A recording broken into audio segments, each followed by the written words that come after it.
There is something inside of me that has awoken. I am one of millions who are equal in this land.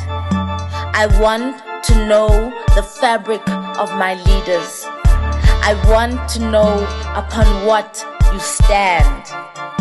I wish to know the character of the leader and why, and if I should really follow the leader. I wish to know ukuthi and like why I should vote for you.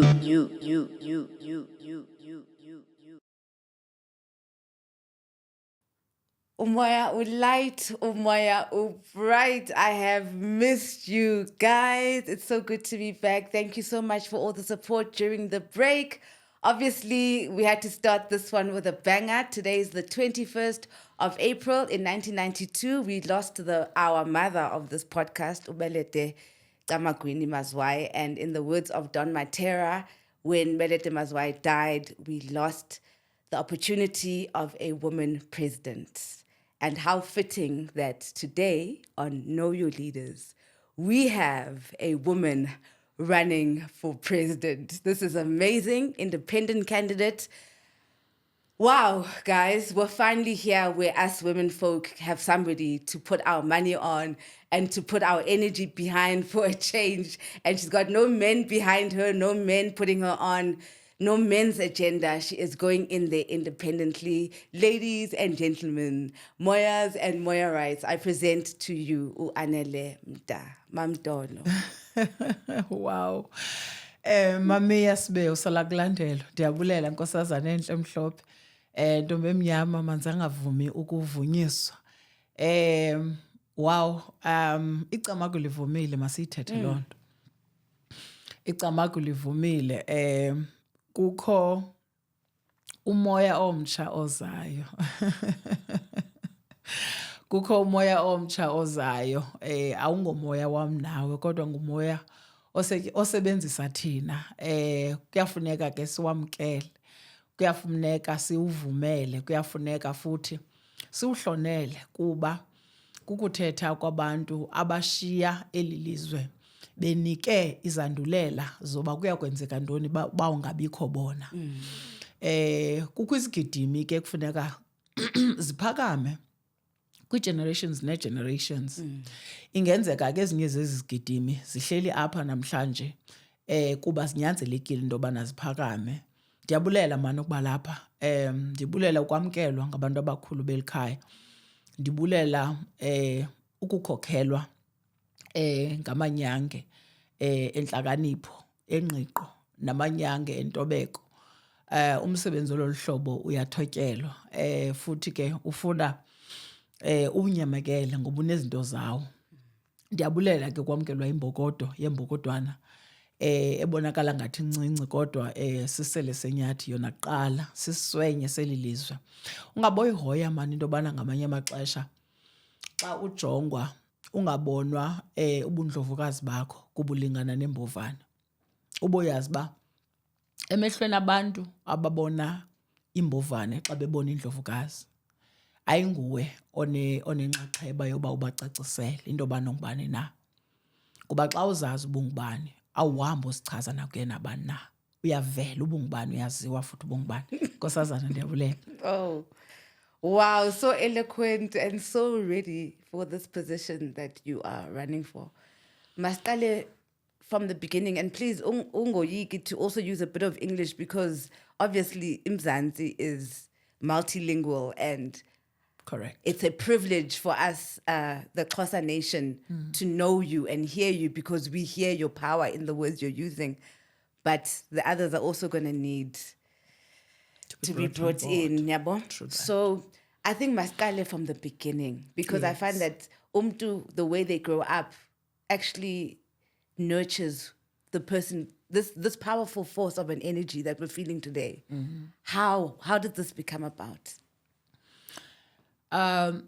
Mia, this whole unraveling of the person that I was to become is really centered on the most unfortunate occurrences of my birth, which is something that you would look at and be there's no way such birth would have marked a beginning of a journey that would unravel and become what ANELE has become.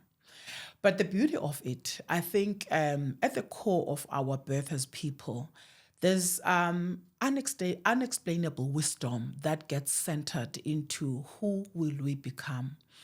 And there is also, I want to believe, there is also a sense of assertive presence that is envisioned or that surrounds our being, which we will then be entrusted with the responsibility of going to fulfill, and we must go and unpack it for it to find its purpose. So my birth, as unfortunate as it was, What was so unfortunate? You keep saying it's unfortunate. Yes, it drama. I laughed because I knew you were not going to live it. Of course. I loved it because I knew this one, she will not live it. Look, I'm born of a great family, I must say, and it comes with humility for me, to be associated with the MDA family, because it's a well-respected family. I mean, you come from a Transkei, you know it. Its history is well documented, and the people, the leaders that are produced by the MDA family are astute leaders, and I'm an extension of that as well. My grandfather, having been one of those, the latest living stalwart in our family, historian, and a person who was who's now a pensioner as a judge. My grandfather, Mdamda, is also one of those people. But what was unfortunate about my birth is my birth, not my death. My death will be celebration, not anything less. My birth was unfortunate in the sense that I experienced rejection immediately from my birth. And this was something that I was to only got to know when I was when I was 15, 16. That's when I was going to meet the woman who gave birth to me for the very first time. And for me to know that this is actually the person you're supposed to be calling mama. And my encounter with her at the time, this is the funny thing about it, and the most painful thing about it. My encounter with her at the time, I was going to the burial of my grandfather, that is her father, my mother's father. I was attending my grandfather's funeral. And I mean, it was not just any funeral, it was a big occasion by virtue of who my grandfather was. And encountering who I was supposed to regard as a mother, and for her to say to me, I mean, when my cousin introduced me to her, because my cousin took me to her, said, "Naku mama koke," and mind you, as I'm approaching her, she's surrounded by children. She's hugging and kissing them. She's lifting them. She exudes this, immense beauty and love and, brightness and whatnot. And so Spokazi, my cousin, come like, "Naku ke umamako." And I can imagine I'm standing there, I'm smiling. I'm like, oh, finally, And it turns, like her face turns immediately when she was facing my direction. And she was like, and I remember standing there, I was like, "Molo mama," with the yearning, like with the most child yearning admiration that you can think of. And for her to turn and be like, "Igama lam ndinguNomazulu, azophinde undibize unyoko, andingomamako." So I'm saying the leader that ANELE has become is a culmination and a build-up of so many intentional things that I have had to make a cognitive decision about at a very young age, because I vowed when I was very young, I vowed that I will make a name for ANELE. And when I make a name for ANELE, no one can ignore ANELE. I used to sit in a millie field, ekhaya, ezilalini, Holy Cross and Flagstaff. I would sit there crying because my situation at the time was a situation where you could literally see that I am stuck here. There is no tomorrow that is better than what yesterday was for me. This is who I am. This is who I am going to become. But I kept I kept creating a new ANELE in my head. And that ANELE was a propeller, because every time I was hitting a point of not believing, the propelling ANELE will come, and the propelling ANELE will keep pulling the ANELE who's trying now to surrender. And that propelling ANELE would always remind me, there's an ANELE who can't be ignored, that you are willing to create. Continue with that ANELE. And this is the beginning of how that journey started. And the continuation of that journey now says we must stand as independent candidate, because the propelling ANELE cannot be ignored. So how then do you find your political voice as a young person? When I was around the ages of 6, 7, 8, that's when my grandfather used to work very closely with Utata Kamakhulu Uwini, Utata Mkhulu Columbus. He's also working very closely with the late Oliver Tambo. Is one of the people who used to disseminate the tapes that used to be recorded of the message of President Oliver Tambo in exile, to transfer the messages to the people, where people would be converged maybe in a hall or in a church, and the tape would be played. So my grandfather used to be that kind of a person, as he was involved in the underground struggle as well. And they were the trusted people who were able to convey the messages, and were always in touch with the leadership outside of the country. And I used to experience Amabulu, the apartheid regime police force, who used to come to my household in Bizana, and they would turn our house upside down because they would be looking for my grandfather. And I remember there are times when my grandfather would come, and I would ask him, dude, why do you not sleep at home? Like, why are these people coming here? And obviously, my grandfather took those moments as his own initiation process of bringing me into understanding what was happening in South Africa at the time. He would even bring newspaper articles for me to read. And I mean, mind you, I'm young. How am I going to be able to read with understanding?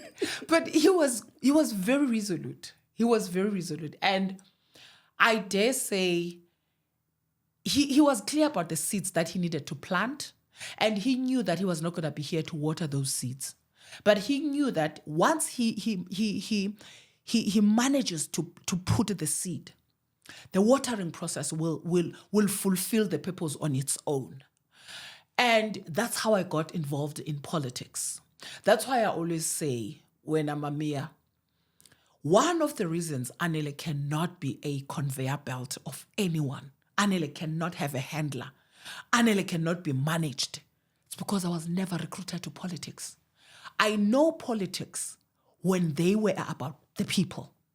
I know politics when there was nothing of status about politics.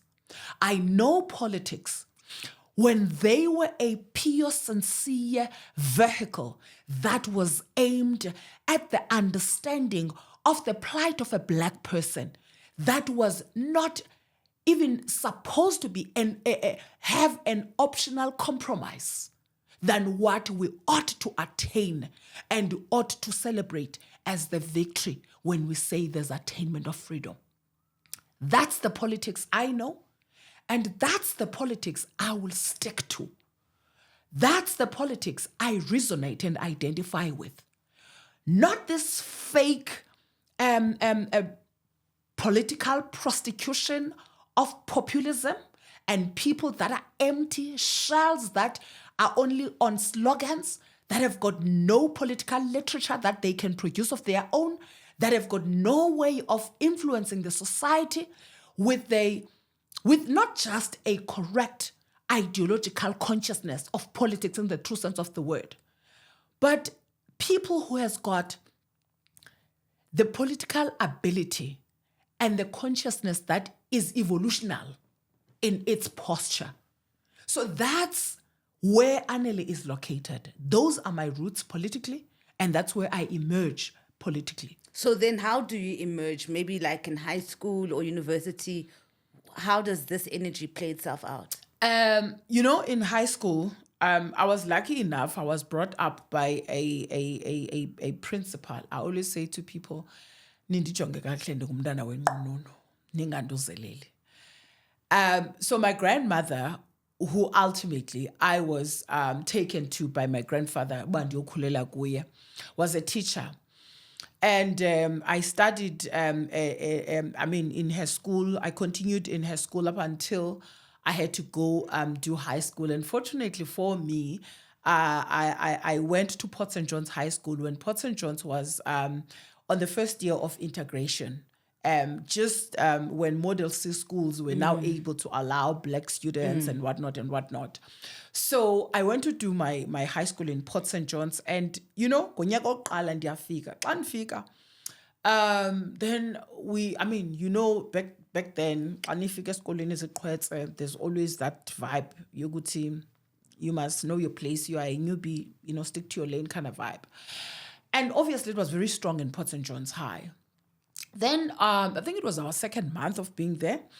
Then there was this meeting that was called, and Zola Matuchana was the president of the SRC at that time. It's like, we're going for the election of the new SRC, so we're going to need students to come and so forth and so forth. So I remember on that very day, I was like, okay, there's going to be election of SRC, what. Okay, maybe someone is going to come and tell us, what is the term of the outgoing SRC? How was it like? What did they do? What did they set themselves to achieve? Did they achieve that? If they didn't, what were the issues? And what is the purpose now that the new SRC will be running for office for? Who are those people? What will they be wanting to achieve? And what vision are they bringing? So just on the day now that we're supposed to do the election, the old SRC simply steps into the stage and they say, okay, this is the president, this is secretary, this and the others like, man, I don't think that's how this process is supposed to go. And I don't even see a program or an agenda of some sort to say this is how we're going to flow. So this process is being rigged already. And what are we going to do with it? Because it's being rigged and we are being, made accomplices to the rigged process, and it's not being thoroughly and with transparency being explained to us. I was like, no, let me raise my hand.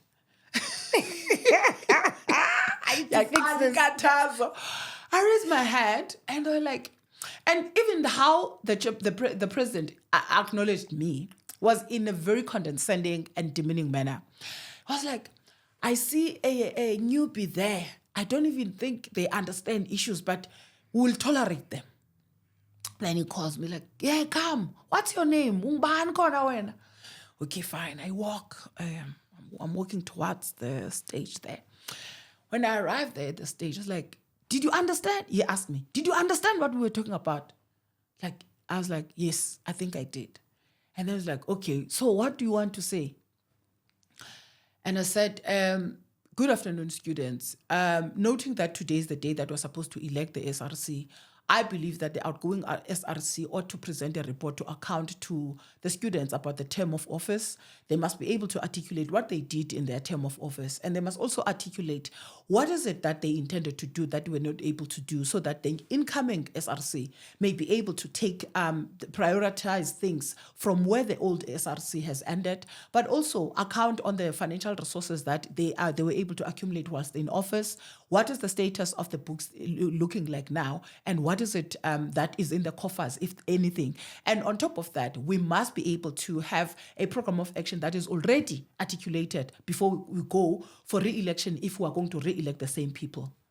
That was how I brought the whole entire hall to its knees. And that was how ANELE was to emerge in politics. So then what happens after that? After that, firstly, the meeting to elect aborted, because now the process meant that all that I articulated needed to be followed. If not, then the SRC must pronounce itself being out of office, because we must go to the election without a sitting SRC. Because if they cannot account, then it means they do not have the requisite to stand and say, we are the incumbent leadership, because there's no leadership if they cannot account. Remember, they run a full term, so they are supposed to give to bring accountability to the students about every single aspect of their term, and they have not done that. So were you then voted in? I was voted in for my first year, and that's how I got to be voted in as the president of SRC on my very first year. President that same? Absolutely, that very same year. And I never agitated for the unsitting of the incumbent SRC. I simply raised the issues that students needed to be conscious of before they could go to the ballot to vote for a new SRC. So then, okay, you come from that background in high school. Then in university, what happens? In fact, by the time I'm in high school, I'm already serving in the branch of the ANC. The mayor of Port St. John's at that time is my chairperson. I am his secretary. I am serving in the branch of the How ANC. old are you? I'm 18 at that time. So the mayor is my chairperson. I am his secretary. That is the first term. The second term, he is the secretary. I'm the chairperson. That is Udubli's cover, the late William Tagati. May his soul rest in peace. So by that time, I am already in the organization, right? And I am also in the ANC Youth League. At that time, I'm the deputy chairperson of the ANC Youth League branch in Port St. John's at that time. So I'm in the officials in the ANC branch. I'm in the officials in the ANC Youth League branch in town, in Port St. John's. When I finished my matric, obviously, coming from the financially stretched grandmother who did not have much. She was a teacher, of course, but that was not a measure of wealth in as far as my family background would be concerned. So after having finished matric, I'm unable to proceed and go to varsity. And mind you, I was... back then, Pentech was an elite institution. I remember most of my colleagues, my classmates in grade 12, were like, "I'm going to Cape Town. I'm going to study at Pentech." I was like, "Oh, dasala kule Pentech. Dasala kule Pentech. Bendifuna ndiyongubani." But I was like, you know what? It is what it is, and I'm not going to change things that I don't have control over in order for me to pursue going to varsity. So I'm unable to go to varsity. I stayed put in Port St. John's. By that time, I had established an NGO at the age of 17. This NGO was intended at dealing with the issues of HIV/AIDS, because at the time, Port St. John's was amongst a leading high concentrated town on high infections in the entire province of Eastern Cape. Well, I think it had a basis, because as a coastal town, as a town where most of the moving trucks from Durban to, the coastal port, they always stop there. So you might understand what does that mean. So my issue was the way in which the health practitioners at the time were caught off guard on how to deal with the issue of HIV/AIDS. And Port St. John's being a rural town, it was shocking that it finds itself as a leading, contracting town in the Eastern Cape. And more especially, I think for me, the issue that was an awakening moment was dealing with classmates in school who are narrating painful stories of, there is a certain aunt in my house who's in my home who is locked in a Rondaville and we can't go to her because une AIDS, and we are told that we should not interact with her. And although those were the most catastrophic things you can think of in how families were finding themselves having to ill-treat each other like that, simply because they lacked information, they lacked knowledge. And on top of that, the Department of Health did not have an immediate strategy of how they were going to deal with that. And that's when I was like, no. This cannot go unattended. Something has to be done. And I established the NGO. Ultimately, the NGO led to the opening of the first ever AIDS Information Center in Port St. John's, solely run by yours truly and with no resources. But trust me, I was bullying every single business person in Port St. John's to say, come, give money, come, bring that money from your bakery, bring that money from your butcher, bring that money from your bookshop, bring that money from your supermarket. I was that bully of every single resourceful person in town because no one was going to die under my watch and I was not going to do anything. Yet I've got context to so many resourceful people. I was not resourceful, but they were resourceful. They were going to resource the agenda of the people. I know. So just exactly the way you always do. Yes, I know. I'm laughing because I'm like, I know this and you know, that's the thing. That's why I always tell people, never think you are limited because of the lack of resources. Look around you. Go fetch the resources. Bring your money. The Lord's work must be done. Bring your money. The Lord's work shall be done. Yes. So I had a myriad of people. I don't want to lie. I had a Makoko Madalo, Tatu Pantra. Tatu Pantra used to run. Every time he sees me, he'll be like, oh, shucks, there comes this child. And mind you, I did not just start this and led it to be an HIV AIDS information center. I also started doing home-based care treatment and caring of home-based, HIV positive people. You think I'm going to go to a household of people that live on poverty empty-handed? Listen, I will go to their supermarkets and I need a grocery.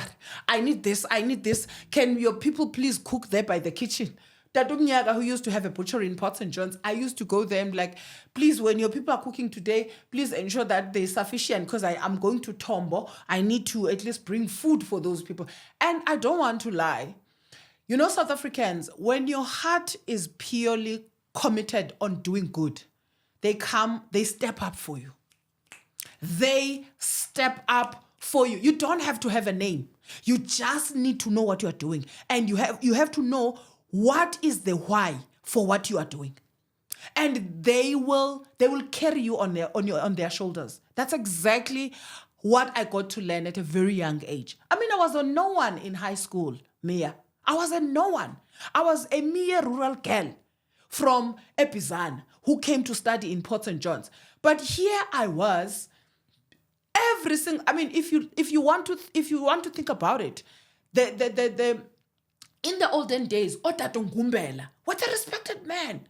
Imagine me having to go and bully Otato Ngumbela. I need your money. Bring that money here. I need it because I need to go to Silimela. I need to go to Swazini. I need to go. All those villages that I was going to. And there were days I would walk. Imagine my grandmother does not even know that I am here for schooling purposes. But here I am now. I've turned myself a nurse. I've made myself a social worker. I am everything in this area of Port St. John's. And there are times where I am walking plus minus 70 Ks on foot to go and service the people. And I'm going to have to walk back again. But I don't want to tell you where did the drive came from. Because something in me was just like, someone has to do something. And that was sufficient for me. I think the ultimate satisfaction was not on knowing that I did something, was what becomes the reality when I step out. Knowing that sometime on this day, there's a smile I saw of a person so many people have not seen him or her smiling. I mean, mind you, you are 18, you go and bath a 70-something-year-old man who has got impetu because he has done everything on himself, locked in this rondavel for so many days. No one is able to come and clean them. If they've put on themselves, if they've peed on themselves, no one cares. When you come there to clean them, the blanket itself is even splitting because they've long been on this dirt that they have released, and there's no one who cares. You are not a trained nurse. You are not a social worker. You are not anything of a caregiver to that extent. But you come there, by the time you finish, this old man looks at you, ungumabani. You get what I'm saying? So that for me is something that has always been with me. And I knew that one day it will cultivate into even much a bigger stage, because it's not for me and it's not about me. That is why most of the time, even when I started having my own resources, I've never put a face of a person that I've helped in any platform, because I always subscribe to a notion that says, if it's help that I'm giving, the dignity of the person I'm helping must be maintained at all material times. She's crying. I know, but they always say that it's to inspire other people, right? You know, just after President Ramaphosa announced the lockdown in 2020, it was, I think he announced it on the 23rd, and it was going to start on the 27th. Where I stay, I think there are about, three, there's one big township closer, not very close, but not far that much. There's one big township, and then there are these, extended informal settlements that people will just out of the blue put shacks and whatnot. And I remember saying to myself, we don't know how long this lockdown thing is going to go. And we don't know the suffering that it's going to do to those people that do not, even as we speak, do not have anything. There are people who wake up every day and go stand by the road, just so maybe there could be an opportunity for them to get someone who say, come paint for me today, and they'll get 100 rand. I was saying to myself, how are they going to survive this lockdown when their situation has already been in lockdown way before the announcement of lockdown? You know, I went to Macro, Pick and Pay, Game, Spar, ShopRite. I mixed, I tried to put whatever I could. You can go to all my social media pages. You will never see any face there. Because there is a dignity, Mamea, that must be preserved of the people that do not have. No matter how desperate we think they are. And no matter how low the pedestal we see them. Because one day, the resources that I have that enable me to give to the people that do not have, they will perish. I will not need the world to see me in a state that is without dignity. I will not need shame of not having anything to be seen by the whole entire globe. I would rather someone says, I'm looking for help, but no one sees my state and is saying again. Because you know, when, as I know, I was saying again, no one sees you. You get defaced. And that's where your dignity gets spat on. That's when your dignity gets walked all over. And that's when your dignity gets taken away. You literally get stripped. So the basis of inspiring people to help for me never lies in showing the face. Because once the face is shown, something has been stripped off from that face. And it needs that dignity. So you can't, on the basis of your help, take away the value of a person. Earlier on, you spoke about how cheap and shallow and how our politics have become. Before they were about social service and, public service, and now they're more populist, you were saying. So I believe there was a time you were also were you in the national ANC Youth League leadership? I was in the ANC Youth League, that's right. I was in the ANC as an organization, the mother body. that's where I cut my teeth in politics in the ANC, and it is something that I always say. I belong to the generation that will never be ashamed of having associated themselves with the ANC. Because the good thing about it is that I associated myself with the ANC when the ANC was about the people. I associated myself with the ANC, not with anyone in the ANC. I associated myself with the ideology that the ANC was the vehicle to pursue. I was in association of an organization whose basis and whose essence of existence would find no expression and meaning outside of the struggles of Black people. That is why its posture on its formation was always about the attainment of all and the reversal of all the indignities that had been caused to a Black name and a Black person. So it can never be something that could have been so correct, yet I find myself having to be ashamed of. Will never be ashamed of it. It remains a correct decision that I took politically. But here is the contrast about it. It required a presence of one's political consciousness to continuously have accurate lenses to look at the evolution of the ANC, to sit, reflect on it, say it for what it is, name it for what it is, call it by its name, unashamedly.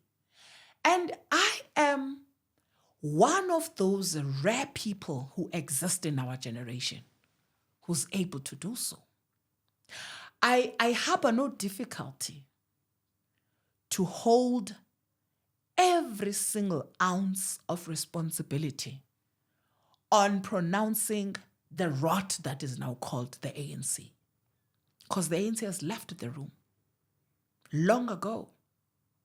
And I'm glad I couldn't be denied an opportunity of being involved in politics when the ANC was the ANC of the people. And I dare say, sitting here is a product of the true ANC. You no longer find them in the market anymore. So when the Youth League was disbanding, why did you not go to EFF?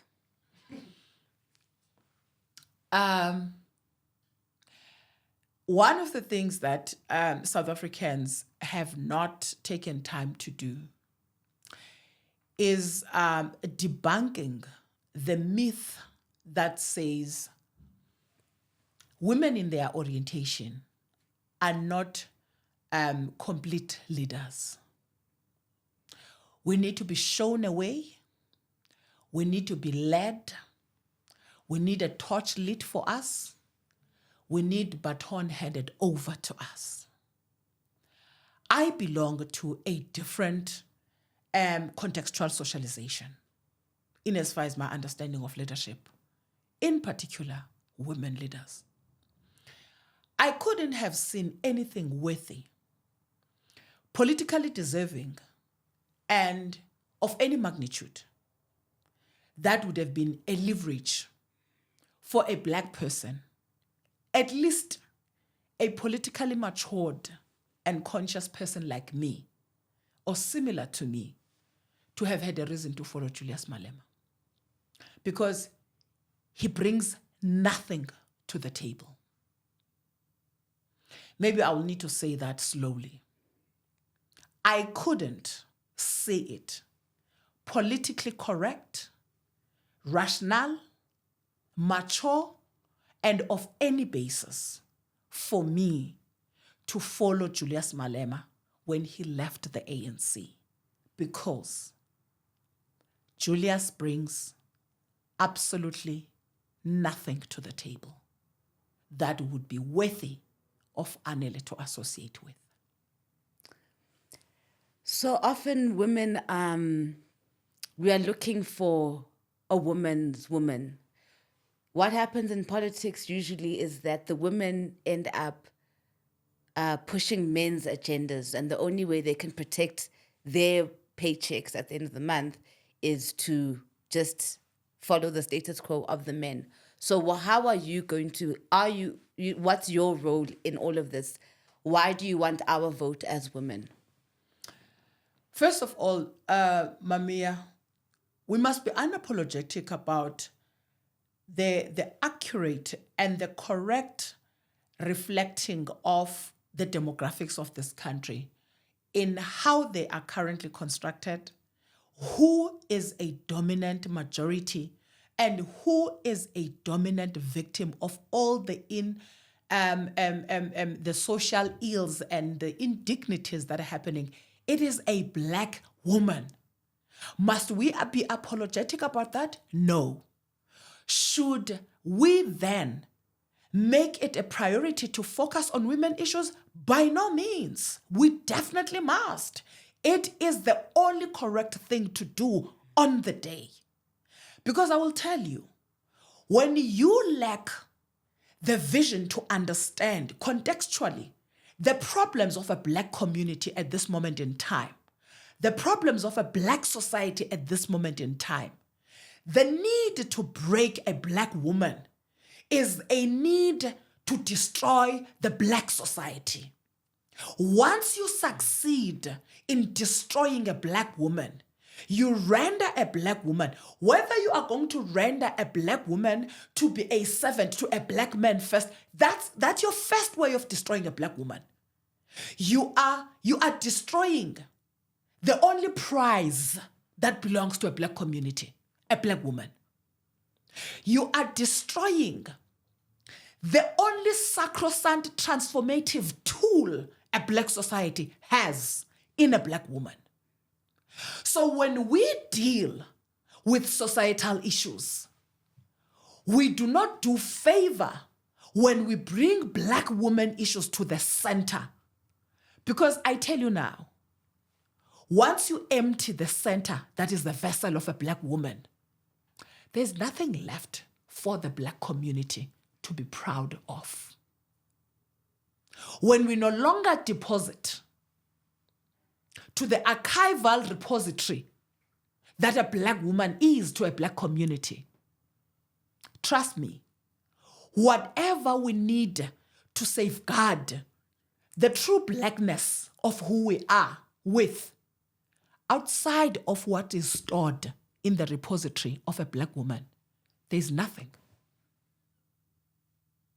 So in politics, standing for Black women issues and being an uncompromising revolutionary woman, advancing an agenda that unashamedly leads both center, left, right, top and bottom on women issues is something that I will not be apologetic about. And one thing I know about me, which I have exercised over the years, I've never been a person who is threatened by powerful women. They don't threaten me. I get attracted to them. I did not find myself centered by strong women like uMakhuluwini, by strong women like uMakhulu Mbeki, by strong women like Anele. I did not find myself by luck centered around those women. It's because I get attracted to powerful women. Because I know when I am in the midst of powerful women myself, I will ensure that the power that sits in the palm of a Black woman does not end with me. Hence, I never close the door. The door must remain opened for the next Black woman and the next Black woman and the next Black and the next Black girl and the next Black woman and the next Black child and the next and the next and the next, because we are not dealing here with a narrative that is about me and you. We are in a seed watering phase. And when you are entrusted to water the seed, you need to understand that for the harvest to happen, you are responsible. For the germination to continue, you are responsible. So you are literally at a very critical stage because you're guarding the germination, you're guarding the harvest. The harvest is not for your benefit, but you are entrusted to see it through. And that is what I am standing up for, because I know at the detrimental state of South Africa, the continuing victim is a black woman. And by default and extension is a black child. And you know what it means? For as long as the landscape for a black child remains unchanged, there's no rest for a black woman. And we need to grant ourselves some rest at some point. Hence, we must work now so that when the landscape has taken the turn that we require, we may not need to even clap and cheer ourselves, because our children will have stood and will be ready to assume position. We would have cultivated the ground, and the soil would be fertile for them. The leadership that they would have seen in us would be the only thing that is left for them to do. Assume space, occupy position, and leading relentlessly and unashamedly. So let's do a competition analysis. You're in the boxing ring now. You are vying for presidency of this country. That's right. Who are you considering competition? Because I'm sure not everybody, you can see the ones you're going to walk over, but you're looking at Ramaphosa, Malema. Who else are you seeing in your... The competition that stands between me and the people of South Africa is the excessive use of money that is stolen from the coffers of our country. Is the excessive use of taxpayers' money to dislodge progressive, objective opponent that stands on a ground of bringing change to this country. And I will not sit here and act as if it doesn't have impact. It does. Because I don't come with bags full of money. Yes. And I've never seen money stuck in couches. Neither do I have a mazoti that bankrolls my very suspicious and questionable lifestyle.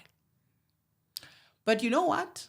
I'm prepared to let South Africans decide my fate and say, because you don't have the money, ANELE, you will be defeated on the top spot. You will not emerge as the president. If that's South Africans, that's the only way things can go. Money will dictate it.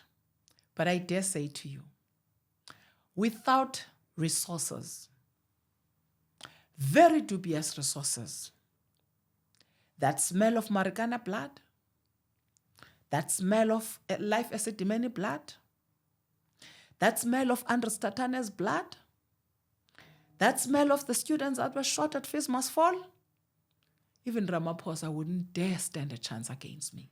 I know it will sound arrogant, but I dare say the people of this country have reached a point where they no longer see change as an option. It's a must. Because 30 years into our democracy, where is the ANC going to take the people of South Africa? Where is the EFF? That is a crass material multiplication of the ANC going to take the South Africans. I mean, it's running on a ticket, on a very dangerous ticket of trying to posture as a Pan-Africanism when they know nothing about Pan-Africanism. They've never even bothered. Even you can go as far back as 2013 when they building up to their existence. They never spoke on any issue that is about Pan-Africanism. Where did it occur now that all of a sudden there is a shallowed, a fake Pan-Africanism that all of a sudden is an agenda, a progressive agenda that is being pursued by Julius? When did he wake up to that reality that he now knows himself as a Pan-Africanist, a bourgeoisie of all form? And you think that South Africans will hand over their country to such people? And I dare want to say, Mia, the current cabal of men that in politics, have made it their business to destroy every woman who rises in the space. And it ends here. Surely it does. You know how I know it ends here? Because I'm a child who's produced by poverty. And I happen not to be scared of poverty. You cannot dangle poverty and think, I will fear. As a result, I will bow to whatever unpalatable demands, because I am thinking about the next meal that I must put on the table. You are looking at a woman who have risen, self-made, self-determined, self-propelled, self-driven, and not rising for herself though, for her people. Okay, so now here we are. I'm asking you again, but why are we voting for you? What's gonna, if you actually win, if we put all our energy behind you and you actually get to the top, what's gonna happen? Firstly, what stands between the progress of this country and the full actualization of all the aspirations and dreams of South Africans is the political party hegemony that is in charge in this country. It is in charge so much so that the political outfits that they come in no longer matter. Whether you're looking at the DA or you're looking at the ANC, the difference is just the colors. They represent one and the same thing. Whether you're looking at the EFF or you are looking at the ATM, the difference is that it's just the colors. They are the actual same. Now, the corruption that has deepened so much in our country is championed at the party political strata, because it seeks to look at the coalition to see what I'm saying. It seeks to ensure that your hands are buttered, they are oily and they smell nice. You've got everything that you want through me. And through you, my hands are buttered, they are oily, they smell nice, and I've got everything that I want through you.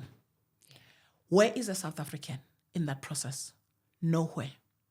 Tell me how in coalitions you will have parties that have got extreme differing political ideologies able to become one, just so one can get a position of a mayor and the other can get a position of a chief whip or a speaker or a deputy mayor. How can you, in a split of a second, you can throw away your ideology like that because you need a position? That is at the core of what corruption has done to this country. Political parties go as far as forgetting what is our political pursuit. What did we bring ourselves to existence in the card of? What did we claim the basis of our existence politically is, and what did we commit to pursue politically? Here is what stands to be done by ANELE. When I step into office, I will abolish the tender system, because it bankrolls the rot that has deepened corruption in this country. Where do politicians get their wealth? Through tenderpreneurs. Where do tenderpreneurs make their money? Through political connections. Can you see the picture?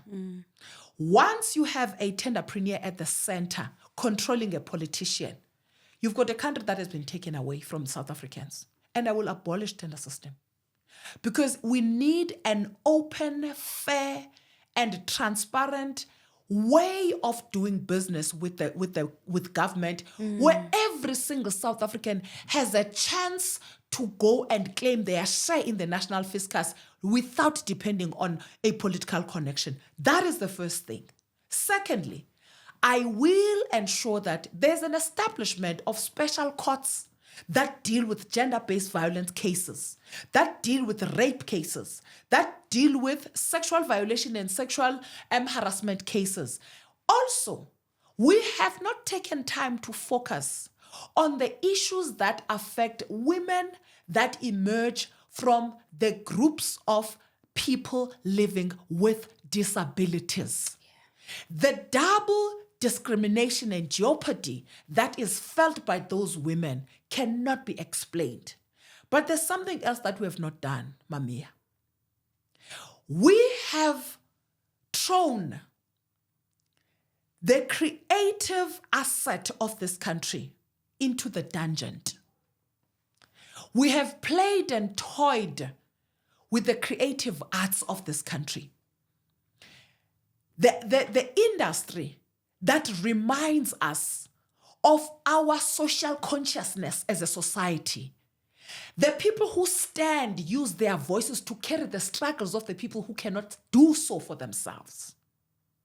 We have said to the art industry, you are not worthy of any value in this country. Who does that? Do you know Miriam Makeba? Do you know the history of Miriam Makeba? Do you know the scars that are carried by the body of Miriam Makeba in her grave at this moment? Do you know how much she was denied the joy of being in her country because she had to go ayobantintela this country using her voice? You were speaking about Belete earlier. Those are heroes and heroines that we will never speak about because we have decided to throw the creative asset of this country, the people who carry the heart and soul of this nation, the people who reconnect us to the consciousness of who we are when we have forgotten, the people who descend the spiritual presence of the gods that keep this country sane, even when we are messing it up, the people who summon the spiritual authorities that must descend on this land and be able to recharge us and re-energize us. The spirits that must continuously say, there will be those in the generation who will listen when we talk, no matter how hard it is. They will switch the noise off and listen to us. They will take the message. They will carry the task, no matter how hard it is. I have decided in my manifesto that I will elevate the creative industry.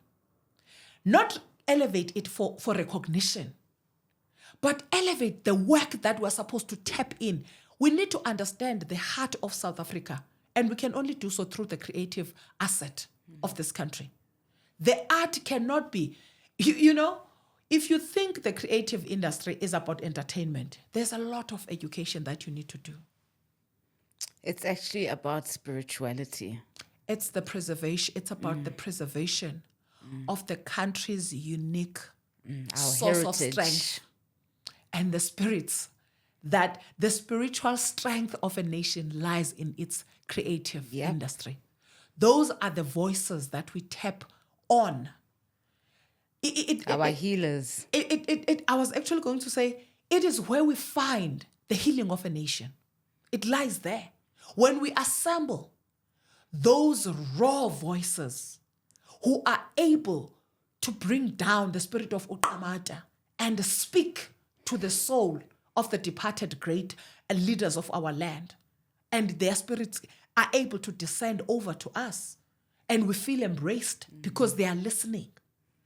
We can no longer, if we think a transformative decolonization will forever leave the space, we must forget. Because there is, for as long as we continue to be subjected to this social imperialism that is eating away the essence of who we are as Africans, no, we're going to make noise, and we're still going to irritate people, because we are not going to let this generation be lost like what was done to our mothers, our 4 grandparents and 4 grandfathers. We are not going to allow a generation that is so intelligent to be lost. It's not going to happen. We'll safeguard it with everything.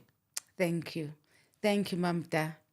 You have my vote. I'm not even going to front about it or pretend or what. You definitely have my vote.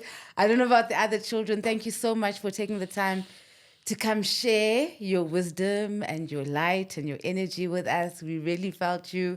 I can't wait till the 29th of May because I know where my ex is going.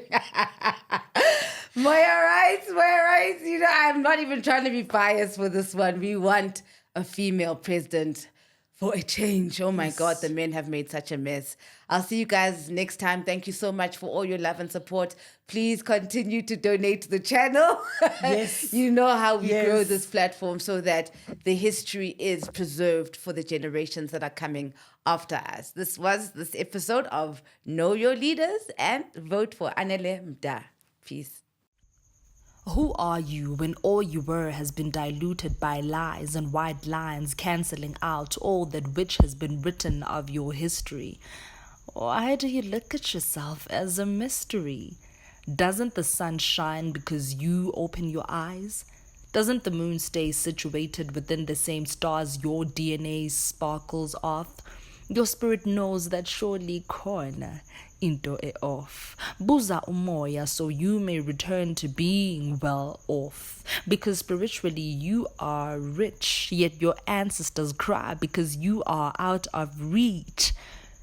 But yours is to command all elements while God takes inspiration from the very mirror she looked at to become.